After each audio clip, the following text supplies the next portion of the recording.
8ാം class മുതൽ എല്ലാവരെയും ജയിപ്പിക്കുന്ന രീതി അവസാനിക്കുന്നു. ഹൈസ്കൂൾ തലം മുതൽ എഴുത്തു പരീക്ഷയിൽ ജയിക്കാൻ മിനിമം മാർക്ക് നിർബന്ധമാക്കാൻ മന്ത്രിസഭ തീരുമാനിച്ചു.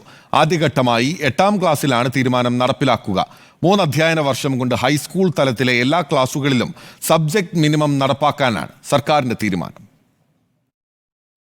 ഉന്നത വിദ്യാഭ്യാസ രംഗത്ത് സംസ്ഥാനത്തെ വിദ്യാർത്ഥികൾ പിന്നിൽ പോകുന്നത് ഹൈസ്കൂൾ ക്ലാസുകളിലെ ഉദാരമായ മൂല്യനിർണ്ണയം കൊണ്ടാണെന്ന വിമർശനമുണ്ടായിരുന്നു. ഇത് കണക്കിലെടുത്താണ് മന്ത്രിസഭയുടെ പുതിയ തീരുമാനം.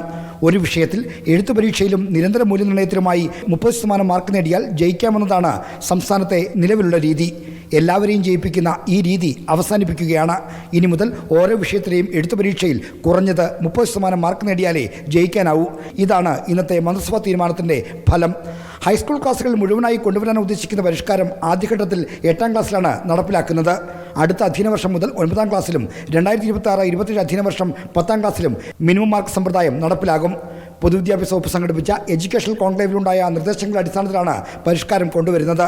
കോൺക്ലേവിലെ നിർദ്ദേശങ്ങൾ ചുവടുപിടിച്ച് എഴുത്തു പരീക്ഷയിൽ മിനിമം മാർക്ക് സമ്പ്രദായം കൊണ്ടുവരാൻ നേരത്തെ വിദ്യാഭ്യാസ വകുപ്പ് ശ്രമിച്ചിരുന്നു. എന്നാൽ CPM അധ്യാപക സംഘടനയായ KSTയെ എതിർത്തു. മന്ത്രിയുടെ സാന്നിധ്യത്തിൽ വരെ എതിർപ്പ് പ്രകടിപ്പിച്ചു. ഇപ്പോൾ CPM നേതൃത്വം ഇടപെട്ടാണ് KSTയുടെ എതിർപ്പ് ഇല്ലാതാക്കിയത്. ഇതോടെയാണ് മന്ത്രിസഭ തീരുമാനമെടുത്തത്. പ്രതിപക്ഷ അധ്യാപക സംഘടനകൾക്ക് മിനിമം മാർക്ക് സമ്പ്രദായത്തോട് എതിർപ്പുണ്ടായിരുന്നില്ല. റിപ്പോർട്ടർ, തിരുവനന്തപുരം.